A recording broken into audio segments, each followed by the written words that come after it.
The smell hit me first, a harsh blend of burning plastic mixed with the sharp tang of lake air drifting across the water. Smoke curled up from the end of my dock like a dark ribbon against the bright morning sky. And there it was.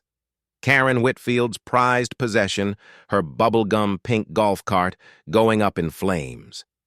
Little pops echoed across the water as the plastic frame melted and warped. Karen stood there frozen, her mouth hanging open, eyes wide in disbelief.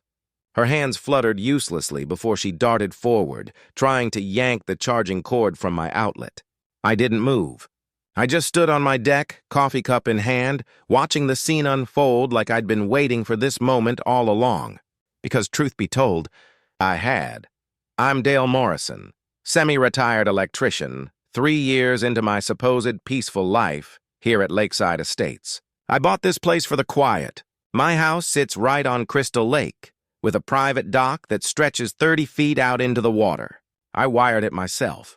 Marine-grade outlets for my fishing boat, nothing fancy, just functional. Every morning I'd walk down there, take in the sunrise, sip my coffee, and make sure my boat was good to go.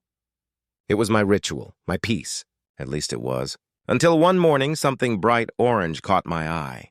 An extension cord, running from my dock outlet to a hideous pink golf cart parked at the very edge of my property. That's how I met Karen. Karen Whitfield, self-appointed queen of the neighborhood. Cho President, clipboard warrior, enforcer of community standards. When I confronted her about using my electricity, she didn't even look up from her phone. She said, and I quote, "As HOA president, I encourage community cooperation and resource sharing. Your dock is community adjacent, Dale. You should be glad to support our green transportation initiative." The nerve. I tried to stay calm, explaining that my outlets weren't meant for golf carts, and more importantly, that electricity wasn't free. But Karen just waved her hand like I was some annoying fly buzzing in her ear. From that day on, every morning at exactly 6 o'clock, she'd show up like clockwork, plug in her cart, go for her power walk, and every time, that same clipboard bounced against her hip as she scanned the neighborhood for violations. She even dared to move my boat gear out of the way just so she could park closer. When I complained to the HOA board, I may as well have been talking to a brick wall, because Karen had packed the board with her loyal followers. The property management company brushed me off too, said it was an internal HOA matter. Meanwhile, my electric bill shot up by $40 a month, all thanks to her freeloading. So I did what any man with time and patience would do. I started digging, buried deep in the HOA bylaws, Section 12, Subsection 4. I found my golden ticket.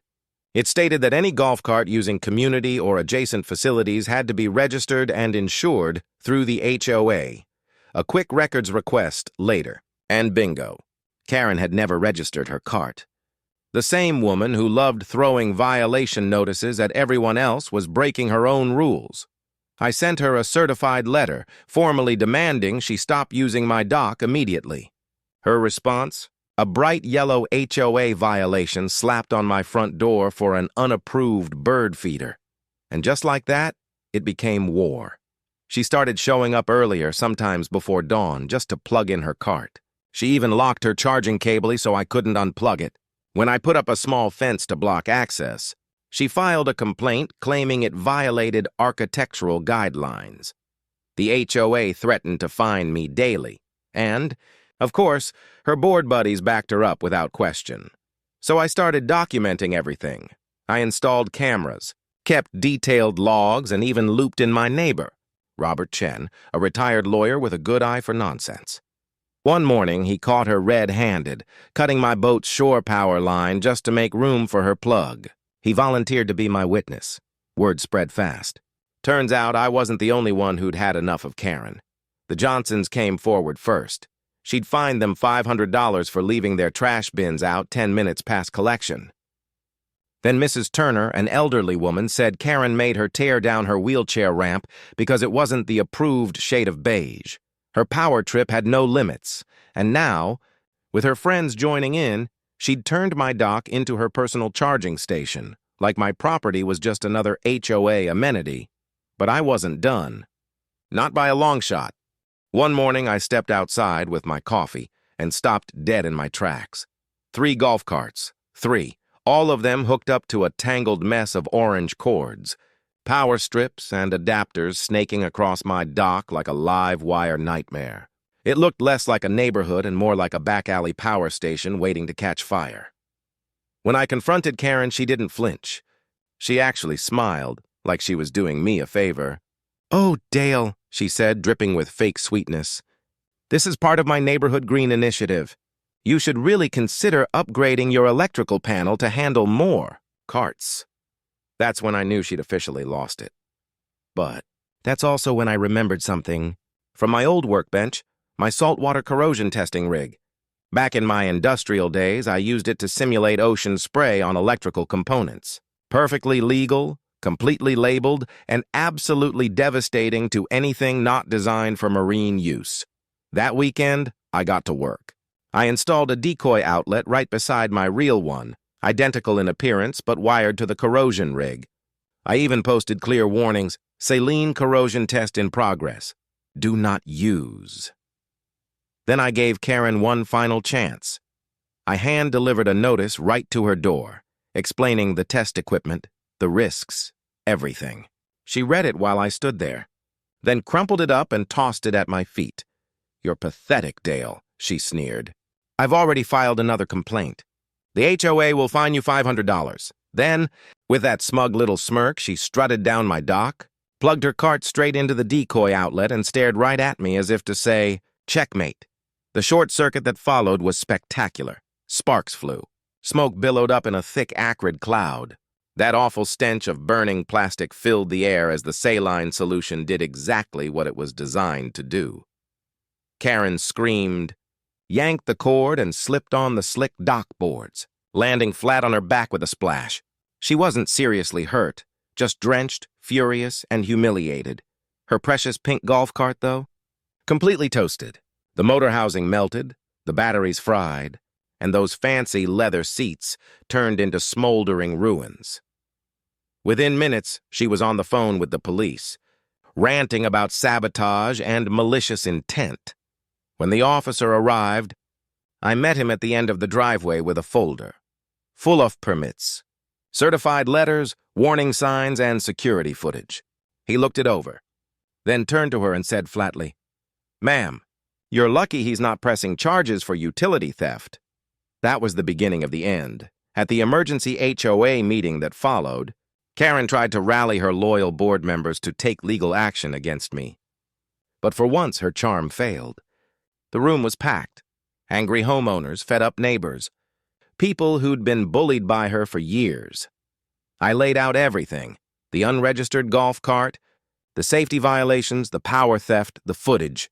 Then, one by one, the neighbors began adding their own stories. The Johnsons talked about their $500 trash bin fine. Mrs. Turner, shaking with anger, revealed how Karen forced her to remove her wheelchair ramp for being the wrong shade of beige. It was like a floodgate, opened, everyone finally speaking. Up. The board voted unanimously to revoke her dock privileges and launch a full investigation, and that's when it all unraveled.